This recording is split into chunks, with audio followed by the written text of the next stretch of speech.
Agora a gente vai para um painel sobre o setor financeiro para discutir a descarbonização de portfólios e o financiamento climático dessas instituições. Para moderar esse painel, eu vou chamar a Thaís Fôlego, que é a editora assistente do Reset. Thaís, por favor.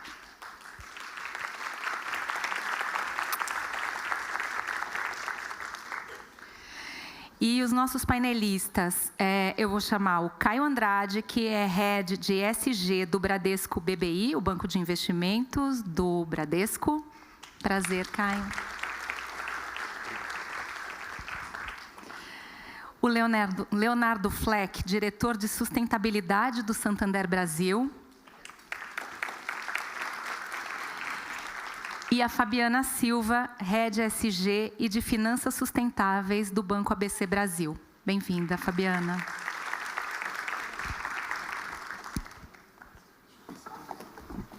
Alô. Bom dia, pessoal. Eu já cobri finanças por muitos anos. Não vou contar quanto, para não denunciar aqui a idade, mas numa época que esse assunto não existia em finanças. E aí eu tive um breve, enfim, intervalo de cobertura de finanças e voltei 5 anos depois e tudo tinha acontecido. Então, eu estou muito feliz de mediar esse painel e ver, né, enfim, o que os bancos estão fazendo. Nesse painel, a gente tem uma configuração bastante interessante, porque a gente tem 2 bancos grandes, um nacional e um internacional, e um banco de nicho focado em empresas. Então, a gente acho que são perspectivas bastante complementares aqui sobre os desafios e as oportunidades de financiamento climático. Bom, eu queria começar... Acho que a gente precisa dar um panorama, né, sobre onde estamos e de como que vocês tratam o assunto da porta de casa para dentro. Então, eu queria começar com... tanto o Bradesco quanto o Santander, né, tem metas públicas de net zero e o ABC tem compromissos internos de descarbonização de carteira. Eu queria começar com a Fabiana e o Leonardo, né, que têm visões mais transversais sobre isso, de como que o ABC e o Santander têm transformado suas metas em políticas, né, para reduzir as emissões financiadas. Então, queria começar com a Fabi e com o Leonardo, e aí depois, já colando aqui, o Caio tem uma visão mais de mercado de capitais. Então, queria entender, né, qual que é o papel de um banco de investimentos como o BBI dentro dessa estratégia maior de descarbonização do Bradesco. Perfeito. Bom dia, Thaís, bom dia a todos. Léo, Caio, é um prazer compartilhar esse painel com vocês. Eu acho que trazendo um pouco, começando, né, com o que o Flávio trouxe, nós sabemos, né, da importância, né, do setor financeiro para apoiar a transição para uma economia de baixo carbono. Afinal, é por onde o capital é direcionado. Então, nós sabemos da responsabilidade, né, de impulsionar nossos clientes na transição para a economia de baixo carbono, né, apoiando, né, a práticas mais sustentáveis, apoiando o desenvolvimento de produtos e soluções que possam corroborar e apoiando o cliente na adaptação, né, a esse novo mercado. No ABC Brasil, mudanças climáticas já vem sendo acompanhada há bastante tempo, mas sempre com um olhar de risco. Em 2023, nós definimos mudanças climáticas como um tema estratégico e passamos a trazer também um olhar de oportunidade, com reporte direto ao nosso Conselho de Administração e com um comitê estabelecido. A nossa estratégia, ela está baseada em 3 frentes: dados, que é essencial, soluções e capacitação. Em dados, nós unimos tecnologia, a sustentabilidade e automatizamos o cálculo das nossas emissões financiadas, ou seja, aquelas emissões decorrentes da nossa atividade de empréstimo e financiamento, nosso escopo 3, o que é, de fato, relevante para, né, para os bancos, para as instituições financeiras. Com essa automatização, e não foi fácil, pode parecer, mas não é, nós passamos a ter, né, acesso quase que em tempo real às emissões do nosso portfólio, né, detalhada por segmento, por setor, por cliente, permitindo o acompanhamento das nossas emissões por intensidade, a comparação dessas emissões com o mercado, com as metas brasileiras de descarbonização, e o início da construção de curvas de descarbonização, né? E esses dados, né, o acesso a essas informações tem sido a base da nossa estratégia de descarbonização. Por isso, em 2024, nós implementamos a nossa mesa de soluções de descarbonização. O objetivo dessa mesa é conectar, né, diagnóstico a soluções efetivas, né, para os nossos clientes. Ela atua como um hub de soluções que vão né, lá do início, né, a ajudar, a apoiar nossos clientes no inventário das suas emissões, né, a chamada pegada de carbono, até o apoio ao cliente em planos de descarbonização ou redução das emissões e a comercialização de crédito de carbono para o que a gente chama de emissões residuais, né? Sempre de alta integridade, olhando aqui para créditos e projetos não só na região do bioma amazônico, mas também na Mata Atlântica, no Cerrado e outras modalidades. E tudo isso só é possível com muito investimento, né, e que foi o que o Flávio trouxe também, em treinamento, preparo dos nossos times, né? Então, o tempo todo, nós estamos trazendo nossos times para essa agenda, atualizando, porque é um mercado que está em constante atualização e contando com apoio técnico aos nossos clientes. Com isso, a gente apoia a redução, né, das emissões dos nossos clientes e, consequentemente, do nosso portfólio. Obrigado, Thaís. Obrigado, Vanessa. É um prazer estar aqui nesse evento do Capital Reset. Obrigado a todos aqui presentes. Primeiro, ressaltar que, obviamente, a atuação que nós temos nessa agenda já é uma atuação que tem um nível de maturidade de mais de 20 anos. Desde que nós iniciamos lá em 2002 com uma política de risco socioambiental, que foi pioneira no Brasil, e toda a evolução que essa agenda teve no Brasil e no mundo e que se refletiu, obviamente, em um ganho de maturidade dentro do banco. Eu diria que a forma como a gente integra a questão climática, as emissões financiadas na estratégia, ela está baseada em 4 grandes pilares. O primeiro pilar são metas e mensurações, que a Fabiana mesmo comentou. Então, nós temos vários setores globalmente que temos metas de descarbonização, tanto de intensidade de emissões como, em alguns casos, emissões absolutas. São metas que têm metas intermediárias, ou seja, 2050 e 2030. Isso tudo é público, nós temos isso no nosso relatório anual. Temos todo o trabalho também de mensuração das emissões financiadas, não somente para os setores nos quais temos metas, mas também para setores adicionais, onde eventualmente teremos metas. É o caso, por exemplo, do agro no Brasil, que é realmente onde nós temos uma concentração muito grande de emissões no Brasil, realmente dentro do portfólio de qualquer banco grande de varejo no país. O segundo pilar é o que a gente chama de alinhamento de portfólio, que é o tal da tierização, onde a gente pega essas curvas de descarbonização de fontes internacionais, IPCC. Então, você pensa onde um setor específico, onde eu tenho meta, como que ele precisa transacionar para ele estar alinhado a 1,5 grau, né, que é o cenário do IPCC. E aí a gente plota os nossos clientes, o perfil de emissões dos nossos clientes nessa curva, e identifica se esse cliente está alinhado ou não com esse cenário de 1,5 grau. Se ele não estiver alinhado, nós olhamos para as práticas de mitigação, políticas e práticas de mitigação do cliente, a qualidade delas, para a gente sentir segurança de que, por mais que não estejam alinhados, tem condições de se alinharem no médio e longo prazo, e com isso a gente ranqueia os clientes em vários tiers, e isso, obviamente, orienta toda a nossa questão de apetite de risco, de crédito, e, eventualmente, leva as nossas equipes, os nossos bankers, a ter um engajamento mais aprofundado com o cliente e, eventualmente, se necessário, inclusive, reduzir a exposição. Terceiro pilar, governança e incentivos. Então, o Flávio falou muito do Itaú, né, dos vários fóruns de governança que nós temos. Alguns são regulatórios, outros não. Então, temos também nosso comitê de sustentabilidade reportando diretamente para o Conselho, tanto aqui como internacionalmente. Temos vários painéis para avaliação de operações, para avaliação de perfil de risco de operações. Então, temos isso muito bem integrado dentro da organização, e as políticas de incentivo, tanto de curto como de longo prazo, estão atreladas também a KPIs de sustentabilidade. Não só os incentivos para os executivos, mas, na verdade, os incentivos para toda a operação no Brasil.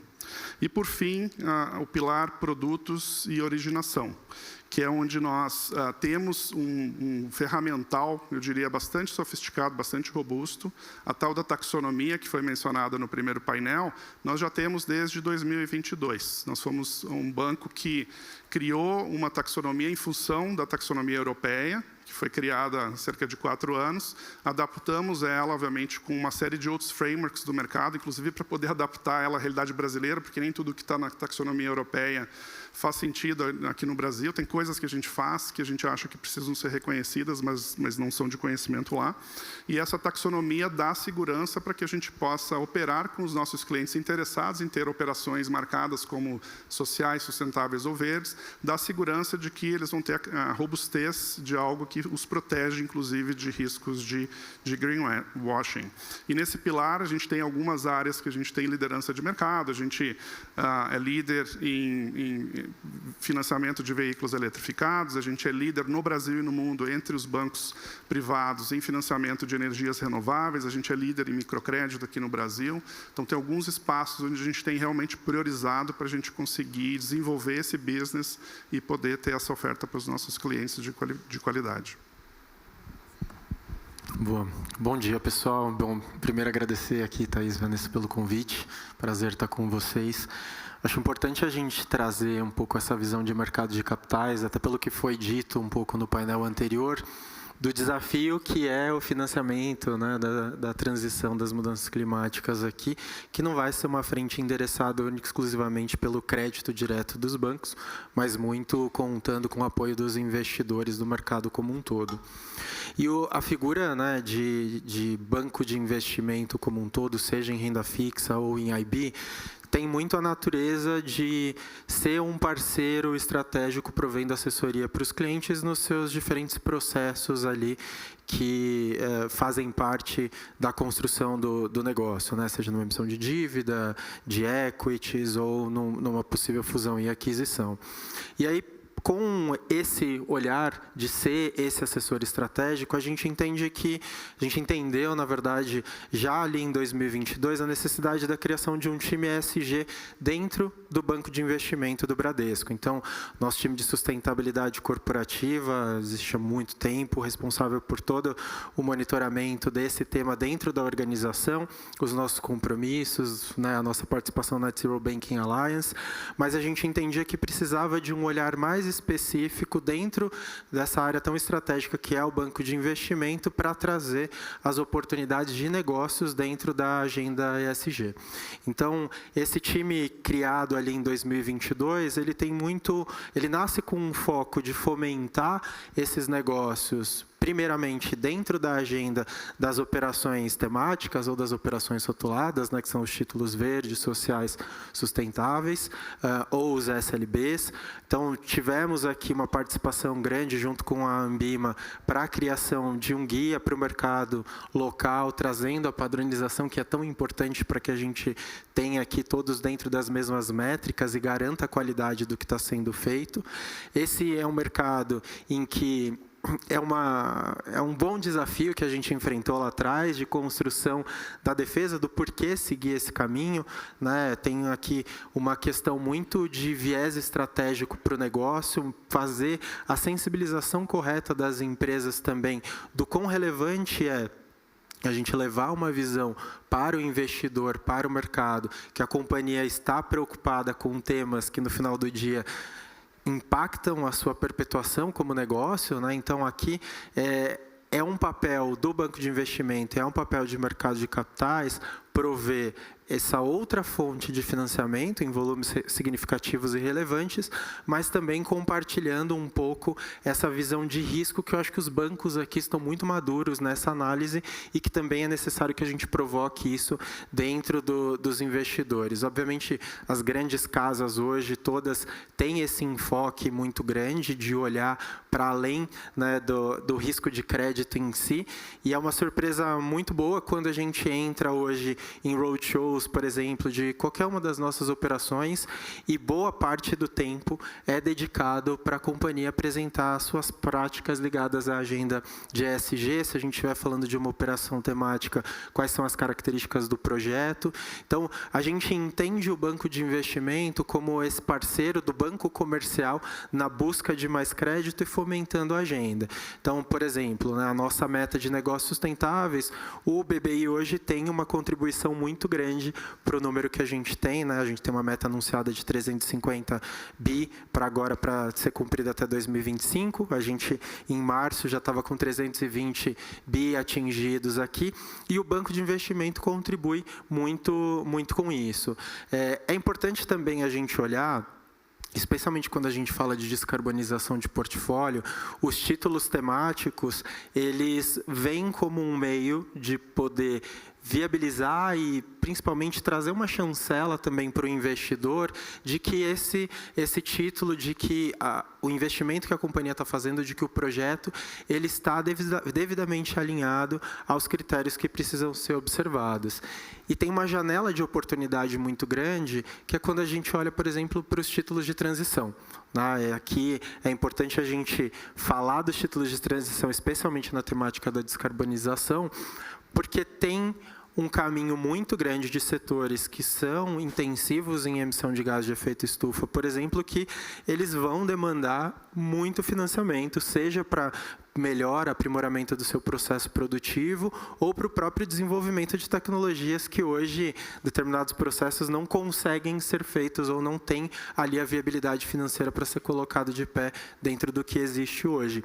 Então, olhar para o mercado de capitais, eu acho que é trazer um outro chapéu, é trazer um outro olhar de buscar parceria com investidores de mercado, mas muito também nessa cadeira de provedor de solução estratégica para os clientes dentro das suas necessidades no geral.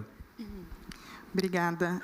Caio já me deixou a deixa aqui para a segunda pergunta, porque eu queria falar um pouco dessa porta para fora, né? Você falou dessa questão como essa transição ela vai ser importante para a perpetuação dos próprios negócios, né? E aí precisa de dinheiro para isso acontecer. E aí, seja com crédito ou originação de operações de mercado de capitais, os bancos vão estar aí no meio. Então, eu queria entender como que vocês engajam os clientes, então, nessa agenda e nessas questões. É com crédito e capital mais barato? É com condições diferenciadas? Que estratégias e caminhos vocês têm encontrado? Se vocês tiverem exemplos, a gente gosta, porque eu acho que fica mais fácil, às vezes, aterrissar o tema, né? Enfim, contando alguns casos práticos. Pode? Então, vamos lá. No ABC Brasil, nós estruturamos uma frente de negócios sustentáveis com foco em impulsionar, na realidade, fomentar o desenvolvimento de novos produtos e serviços que corroborem com a descarbonização, né? E o nosso ponto de partida é o cliente. É entender, né, a demanda, a necessidade daquele cliente, né, aproveitar, né, a proximidade com o nosso cliente e respeitar a singularidade de cada um dele para que a gente possa, de fato, ofertar, né, uma solução personalizada. E essas soluções, elas vão desde a possibilidade da oferta de investimentos verdes, e aí CDBs e letras financeiras verdes ou baixo carbono, né, que a gente passou a emitir no ano passado, com direcionamento de recursos para ativos que reduzem as emissões, até linhas de crédito sustentáveis. E aqui, tanto diretas, né, como linhas de repasse, né, como Fundo Clima, Finame Baixo Carbono, o FG Energia. Mais recentemente, nós lançamos um novo produto, né, de financiamento, o CDC, Carbono Neutro. O CDC no ABC Brasil ele é utilizado para fomento, né, para o financiamento de transporte e logística, especificamente carga pesada.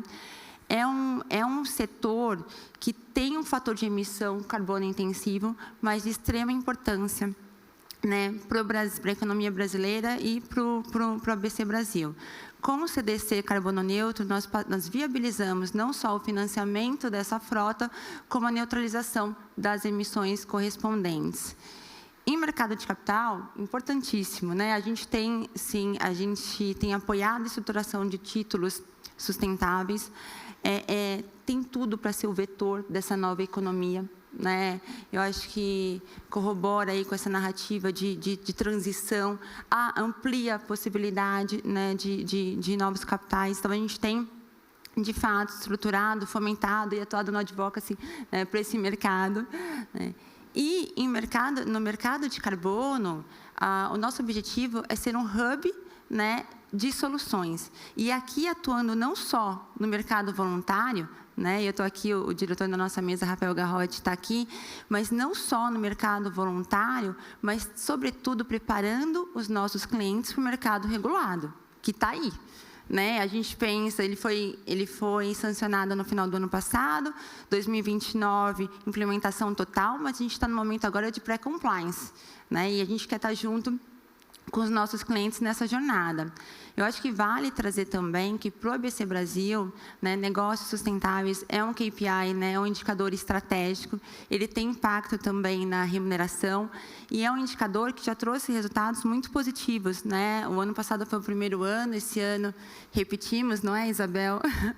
e com impactos positivos. Nós fechamos 2024 com cerca de 38% do nosso portfólio, né, de ativos atrelados a operações, né, com critérios ESG de acordo com o nosso framework de finanças sustentáveis, que segue também a taxonomia da FEBRABAN e a taxonomia europeia. Né? Eu acho que falei bastante aqui, vou passar aqui para o Léo, mas eu acho que deu para dar, né, uma visão geral de tudo que a gente tem feito. Bom, eu vou focar, então, em alguns cases. Acho que tem muita coisa legal que dá para falar nesse campo. Até é difícil a gente escolher, mas eu acho que um ponto só que eu queria ressaltar, que a Fabi aludiu bastante, esse trabalho é muito sobre inovação. A gente precisa sempre estar se reinventando, né? E isso vai se tornar cada vez mais importante. Uma das inovações que a gente implementou recentemente foi a criação de um produto novo de sustentabilidade, que é um Confirme em Verde, onde a gente basicamente antecipa os recebíveis de um cliente com seus fornecedores, atrelados a KPIs de sustentabilidade.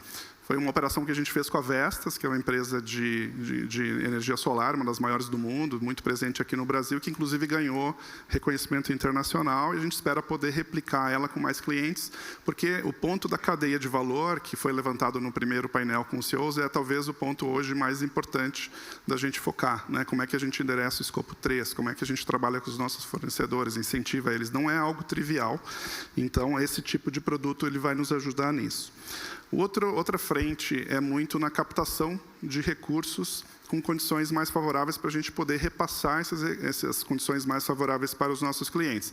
Porque, por mais que a gente tenha todo o expertise, tenha uma taxonomia linda, no fim o cliente também quer preço, né? Então, a gente faz um trabalho muito intenso, tanto com o programa EcoInvest, que é um programa que foi mencionado também no painel de CEOs, que acho que é um programa modelo, todos devem conhecer, é o maior programa de Blended Finance do Brasil, é um tema que a gente tem defendido há anos, que a gente precisa de mais Blended Finance, especialmente para teses emergentes, e é muito difícil encontrar esse capital nessas condições mais favoráveis, seja de fontes governamentais, seja de bancos multilaterais. Então, aqui no Brasil, a gente está numa condição bastante favorável para avançar essa agenda agora nos próximos anos com esses recursos. Essa semana a gente deve ter o resultado, inclusive, do segundo edital, este focado em pastagens restauradas.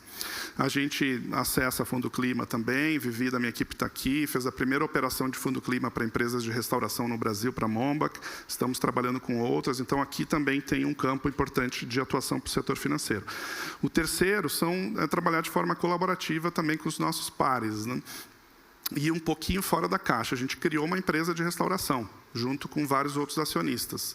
Faz 3 anos, a Biomas foi criada com a intenção de gerar créditos de carbono de altíssima integridade, com biodiversidade, com os aspectos sociais, para que a gente possa oferecer esses créditos e a oportunidade de investir nesses projetos também para os nossos clientes. A gente fez o primeiro projeto na Bahia, a Iberdrola com investidora. Estamos agora montando o segundo projeto na Amazônia, buscando também com investidores. Se estiverem interessados, obviamente, podem vir conversar com a gente. E quarto ponto, que eu acho que é bastante relevante e tem nos ajudado bastante nessa jornada, foi a aquisição de uma empresa de consultoria ambiental, a Way Carbon, que fizemos há 3 anos também, uma consultoria ambiental muito conhecida, com bastante credibilidade no Brasil, que ajuda não só na consultoria de toda a agenda de sustentabilidade, mas principalmente eu quero fazer um inventário, eu preciso montar um plano, enfim, eles conseguem ajudar os nossos clientes nisso. E também tem software que ajuda a integrar as informações, para dar segurança agora com toda a pressão regulatória também aqui no Brasil, com o FRS S2, S1 e S2. Então, ajudam também os clientes nesse processo, que não é trivial e está consumindo muito tempo dos nossos clientes. E, por fim, a agenda de varejo. Tem alguns produtos, como eu mencionei antes, mas talvez destacaria que temos um foco muito forte em eletrificação de veículos. Tem um impacto enorme, principalmente na poluição urbana. A gente é o banco da BYD no Brasil, então temos uma parceria muito forte com eles para financiar os seus veículos. A gente tem uma landing page que ajuda o cliente a simular os benefícios de comprar um carro elétrico, em que situação que faz sentido. Temos landing page também para painéis solares. Então, vários produtos bastante específicos que vão além somente da concessão de crédito, né, e oferecem outros tipos de oferta de valor para os nossos clientes. Do nosso lado, a gente enxerga esse caminho com o cliente como uma jornada, né? Muito do nosso papel, historicamente, não só nesse tema como em outros, você começa com o educacional, uma sensibilização do porquê é importante, porque pensa que dentro do banco a gente tem contato com grandes, pequenas e médias empresas, e essa é uma agenda que a gente quer fomentar para todo mundo, né? Os grandes, eles já estão muito mais evoluídos e muito à frente, mas as pequenas e médias estão mais para trás. Então, é importante ter a segurança, ter no banco uma parceria, tanto de sensibilização sobre o tema, como mostrar caminhos. Como eu consigo chegar lá? Né? Como é que eu faço essa jornada? Como eu passo pela descarbonização? Como eu me financio? Quais são as possibilidades? Então, é um pouco sobre esse papel e a gente se vê como um player relevante para poder contribuir dentro dessa jornada dos nossos clientes. E aí, olhando para isso, eu acho que a gente... Enfim, tem alguns desafios, né? Eu lembro que nas primeiras abordagens, quando você discutia com os clientes sobre operações rotuladas, a primeira pergunta que vinha era: mas quão mais barato vai ser? Né? Quanto que eu vou ter de desconto na taxa? Quanto você vai me cobrar menos por isso? E acho que até a conversa sobre Blended Finance, Eco-Invest, a gente vive uma realidade hoje que não dá para a gente falar para o cliente: olha, captação a mercado, você vai conseguir captar 10, 15, 5 bips, qualquer que seja mais barato do que a sua emissão tradicional. Hoje, a gente, primeiro, olhando para o mercado local, temos poucos fundos dedicados a ESG ainda em volumetria versus os tradicionais, então é difícil mexer a ponteira. O ponteiro ali de onde esse preço vai. Mas o que a gente já viu funcionar, e eu acho que é muito que a gente coloca para os clientes, né? Primeiro, um contexto macro. Se a gente for olhar para a agenda ESG, tem uma letrinha lá que as pessoas esquecem muito hoje na discussão, que é o G, de governança, né? Quando a gente volta, talvez uns 25, 30 anos atrás, o desafio do mercado era estabelecer boa governança para as empresas. Não que não exista hoje, a gente sabe que ainda tem companhia que precisa do nosso auxílio para melhorar nessa agenda, mas ter boa governança era...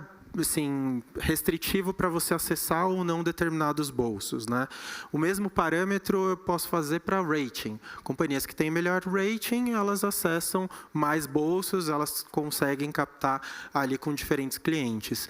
E uma construção que eu vejo desse mercado é companhias com boas práticas ambientais e sociais de governança, elas acessam qualquer bolso. Companhias que não têm, elas não acessam. A regra do mercado: se eu acesso mais bolso, a probabilidade de eu conseguir um preço melhor nas minhas captações ou um volume maior é maior também. Então, acho que ao invés da gente olhar sobre uma lógica direta de redução de preço, acho que a lógica é muito assim: se eu não entrar nessa agenda, se eu não mergulhar, eu vou continuar acessando crédito? É muito mais sensível aqui a sensibilização, né? Então, é muito essa conversa que a gente tem com os nossos clientes. Eu acho que essa é uma temática que a gente precisa ser muito pé no chão, de saber onde estamos, para onde vamos e como é que a gente consegue construir caminhos.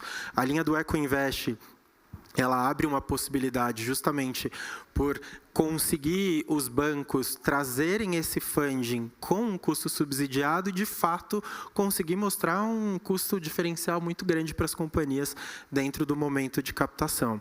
Então, olhando, né, e aí trazendo um pouco alguns exemplos, o papel do banco, ele pode ser o provedor desse crédito, mas recentemente, por exemplo, nós fornecemos a fiança para a Regreen para que ela acessasse o Fundo Clima. Foi a primeira fiança bancária ali oferecida para esse setor, para possibilitar o acesso ao Fundo Clima, que justamente fornece para as empresas ali uma taxa diferenciada. Então, a gente fez recentemente uma operação de debêntures, um volume bastante significativo, para a Eco Rio Minas, que tinha uma das séries com rotulagem de transição, que inclusive trazia a possibilidade de um benefício de preço. Então, eu vejo essa agenda como uma agenda que está evoluindo. Cabe a gente aqui, dentro desses desafios, desbravar novas possibilidades de estrutura. Mas, para mim, é muito claro, quem não olhar para essa agenda não é questão de pagar mais barato ou mais caro no futuro. É ter dificuldade de acessar a bolsa e conseguir fazer as suas captações. Ótimo, obrigada. Agora, falando de porta para fora mesmo, falando de contexto internacional, que está muito, muito difícil, a gente, enfim, tem visto uma escalada, né, das tensões geopolíticas e que isso afeta fluxo financeiro, né? O efeito Trump tem retirado dinheiro da mesa, né, quando a gente fala de transição, né, porque, de fato, desmontou políticas ali, e também tem esvaziado alianças de descarbonização, inclusive a dos bancos, né, que Santander e Bradesco fazem parte. Queria entender um pouco como que isso chega no Brasil e afeta tanto a postura dos bancos quanto dos investidores. Eu acho que, primeiramente, assim como Bradesco, Santander e Itaú, nós estamos nessa agenda por convicção. Ela é uma agenda muito estratégica e extremamente colaborativa, né? Acho que as tensões... A gente vive um momento global de contrastes, né? Por um lado, de fato, tensões geopolíticas, mudanças, né, de prioridades, trazem incertezas. Por outro lado, nós vemos regiões como o Oriente Médio intensificando, né, investimentos em energia limpa, trazendo novas políticas, estruturando novas políticas climáticas. A Europa, por sua vez, reequilibrando, né, competitividade industrial e o meio ambiente, e a América Latina no meio disso tudo, né? Para quem não sabe, o nosso controlador, ele fica sediado em Bahrein, né? E além, né, dessa presença no Middle East e no norte da África, ele também está presente na Europa e nos Estados Unidos. Então, a gente tem acompanhado esse movimento muito de perto, né? Inclusive, nosso controlador, ele tem investido muito, né, não só em time, mas estratégia de descarbonização do seu portfólio, né, e das suas emissões diretas. E nesse contexto, então, primeiro, eu acho que a transição, ela não fica claro que não vai ser uniforme e que talvez leve mais tempo do que a gente gostaria, né? E nesse contexto, como banco, eu acho que a nossa maior responsabilidade é sempre avaliar os impactos por país. E nesse sentido, o regulador, ele é de extrema importância, né? Então, mercado regulado de carbono, importantíssimo. 29, não parece, mas está aí, né? E a gente tem que começar com a descarbonização agora, né? Não esqueçam, é cap and trade, né? Você tem uma possibilidade ali na frente. As novas formas de reportes, né, IFRS S1 e S2, têm como pauta central riscos e oportunidades climáticas. Então, empresas de capital aberto é agora, porque a gente está falando de 2027, né? O próprio CBAM, se não for alterado, a partir de janeiro, né? Então, eu acho que a gente tem muita oportunidade aqui frente a essas adaptações regulatórias. E o nosso papel como banco é apoiar o cliente, né? Não só a estar preparado para o regulador, mas aproveitar as oportunidades relacionadas. Eu concordo super com o que a Fabi falou. Realmente é um contexto turbulento, né, para dizer o mínimo, com sinais indo para todo tipo de lado, né? A gente vê lá nos Estados Unidos um pushback significativo na agenda, em várias frentes. A gente vê na Europa, a Europa questionando todo o seu movimento progressista ao ponto de querer simplificar o seu ambiente regulatório, porque realmente tinha um conjunto muito grande de arcabouços regulatórios que haviam sido criados, nem sempre eles todos se alinhando ou sendo suficientemente vetados, digamos assim, pelo setor privado. Então, a Europa olhando muito agora para a competitividade.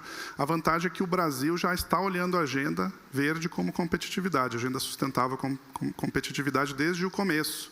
Alguns anos atrás, quando começou a levar adiante uma série de regulações, Programa Mover, Combustível do Futuro, Marco do Hidrogênio Verde, enfim, uma série de regulações, próprio Programa Ecoinvest, os fundos soberanos sustentáveis que alimentaram o Fundo Clima, que agora está sendo novamente implementado, né, os recursos estão sendo desembolsados. Então, a gente já está dentro do arcabouço do Plano de Transição Ecológica do Brasil, olhando essa agenda como uma possibilidade de neoindustrialização do país, né, de a gente se reinserir em cadeias globais para a gente poder fazer parte dessa transição global que está acontecendo. Por mais que o mundo esteja turbulento, os sinais estão para todo lado, são sinais de curto prazo que estão ruidosos. O sinal de longo prazo, eu não vejo ele mudando. Até porque muitas das tecnologias hoje, que a gente chama tecnologias climáticas, já são mais competitivas do que as alternativas fósseis. Veja, energia solar, a energia eólica, as baterias. Se você olha os últimos 10 anos, teve uma queda de custo de 80%. É algo assim, quase sem precedentes, né? E isso aconteceu muito em função de crescimento de investimentos nessas tecnologias para que elas escalassem. Aí se aplica a lei de Wright, né? À medida que você aumenta volume, a tendência é, com a economia de escala, o custo cair. Eu espero que a gente consiga ver isso acontecendo em mais tecnologias e o próprio programa Ecoinvest vai nos ajudar aqui no Brasil, nos posicionar em algumas nas quais a gente tem competitividade. Lembrando também o IFRS S1 e S2, aqui no Brasil, chegando a partir do ano que vem, também vai nos forçar, como bancos, como empresas, a levar esse tema de sustentabilidade com muito mais profundidade do que a gente levava antes. Isso vai afetar a contratação de funcionários, perfil de funcionários que vão ser contratados, consultorias. Então, isso vai dinamizar um pouco esse ecossistema ao redor da relatoria, né, e da publicação desses resultados, com padronização de dados, enfim. Então, isso por si só vai causar, acho que, uma mudança bem interessante aqui no Brasil, com uma maturidade crescente desse tema aqui no Brasil. Agora, é importante a gente reconhecer também o papel dos bancos. Acho que, nos últimos anos, havia muito uma expectativa dos bancos como indutores da transformação, e acho que agora as pessoas estão se dando conta que, na verdade, o papel dos bancos é de enabler, né? A gente pode ser um enabler, a gente pode ser um facilitador, um catalisador dessa transição, mas a gente só vai avançar na medida em que a economia real avançar e também as políticas públicas avançarem, que foi o que foi também mencionado no painel com os CEOs. Então, é muito difícil os bancos quererem ir além do que a própria NDC do país se compromete a fazer, né? Então, a gente vai precisar, nesse contexto mais estressado, nesse contexto que exige um pragmatismo muito mais elevado, duas coisas. A gente vai precisar inovar muito mais, três coisas, diria. Inovar mais, vai ser cada vez mais importante. Ter mais profundidade, porque a gente vai ter que conhecer melhor as teses, seja SAF, seja hidrogênio, para ter desenvoltura. Como a gente viu, inclusive, com os CEOs, a Vanessa mesmo mencionou, eu também fiquei impressionado, Vanessa, com o nível de profundidade que eles chegaram. Com certeza também tinha muita gente boa por trás, ajudando, né? Mas também é um sinal, né, de que a gente está conseguindo ter um nível de profundidade maior nos temas, a gente vai ter que ter ainda mais, para poder identificar as dores do cliente, pensar qual solução customizada vai poder ajudar esse cliente a alcançar os seus objetivos. E a colaboração, né? Acho que cada vez mais, todos mencionaram isso, a gente precisa trabalhar mais com os nossos pares, a gente precisa trabalhar mais com os nossos clientes, a gente precisa trabalhar mais com a sociedade civil, com a academia, para a gente poder realmente avançar nessas agendas com esse pragmatismo que vai ser exigido de todos nós. Eu adicionaria, concordo muito aqui com o que os meus colegas trouxeram, mas eu adicionaria só uma observação, né? Acho que é importante, obviamente, a gente observar esse movimento de críticas à agenda, mas, infelizmente, a gente vê que tem, eu diria, talvez a agenda mais do social perdendo mais força do que a climática em si, né? Desculpa. E assim, para mim, que sou sponsor do grupo de diversidade do banco, fico muito triste porque várias empresas internacionais desmontando suas áreas de diversidade, enfim, rediscutindo políticas que deveriam talvez fluir de uma forma simplesmente natural, né? Mas olhando para o aspecto ambiental, vamos trazer de mudanças climáticas para cá, acho que o Léo trouxe um ponto que é super relevante. A gente, quando olha para cá, para o Brasil, nós temos CVM, nós temos Bacen, nós temos a própria B3, que trouxeram aí uma série de regramentos que as companhias vão ter que observar. Então, não é um caminho se eu quero ou não fazer, eu vou ter que fazer, né? E aí é a praticidade disso, é a oportunidade. Ao mesmo tempo, a redução de custos, de tecnologias que passam a fazer mais sentido e ser mais viáveis. Se a gente olhar exclusivamente para números, de fato, nós tivemos uma redução significativa das operações com a rotulagem ESG das operações sustentáveis. Então, ano passado, no mesmo período que a gente tem aqui, foram aproximadamente 66 bi em operações com algum tipo de rotulagem ESG em mercado de capitais, e agora a gente está com esse volume próximo aí, aproximadamente de 30 bi. A gente sai dessas operações representando, lá no mesmo período do ano passado, um volume por volta ali de 15% de tudo que saía no mercado tendo uma rotulagem ESG, para agora algo ali por volta da casa dos 7%. Né? Esse número assusta. Num primeiro olhar, você olha e fala, poxa, estamos tendo aqui uma redução dos compromissos das companhias. Acho que tem muita coisa para a gente colocar nessa conta e é uma análise muito mais profunda, né? Primeiro, influências de demandas setoriais. A gente sabe que essa agenda, por exemplo, das operações sustentáveis, ela é dominada por determinados setores. Então, energia e saneamento são os grandes responsáveis. As próprias emissões também de títulos do Tesouro rotuladas influenciam bastante esse número aqui. Então, é observar se a mesma dinâmica de demanda dos setores permanece ou não. A outra provocação a gente falou muito de EcoInvest aqui. O EcoInvest 1, ele tem ali 44 bi aproximadamente de recursos a serem mobilizados. A gente está vendo as primeiras operações saindo aí ao longo dos últimos meses, e não necessariamente essas operações saíram com uma rotulagem, mas são operações de impacto.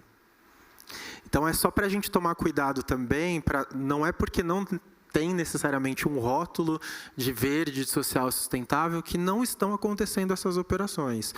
E, para além desses 44, tem os 30 que foram anunciados do segundo leilão, que é 30, 31, mais ou menos, bi, em mobilização de capital para esse segundo leilão. Então, se a gente olhar só para esses dois leilões, a gente está falando aí de financiamentos que vão sair no mercado de volume de 75, 76 bi de real. É um volume muito significativo, é mais do que foi feito de forma independente ano passado inteiro por empresas brasileiras. Então, eu acho que isso traz uma perspectiva para a gente de, sim, temos, acho que alguns movimentos que estão indo contra a agenda, mas tem muita coisa hoje aqui com um olhar de viabilidade de negócio, regulatório, que faz com que essa agenda permaneça forte, especialmente aqui no Brasil. Obrigada, pessoal. Eu fico feliz também de ouvir também quando as 3 letrinhas aparecem nos painéis, né? Porque às vezes a gente fica com essa sensação de que o pessoal fala do E, fala do S, fala do G, como se as 3 coisas não tivessem ali congregadas. Eu vou pedir desculpa para o público, porque a gente tinha previsto, enfim, um tempinho de perguntas, mas a gente está com o tempo muito apertado. Então, a gente vai passar para o próximo painel, para, né, enfim, que a gente não fique com aquela fome antes do almoço. Queria agradecer aos nossos convidados e vamos partir para o último painel.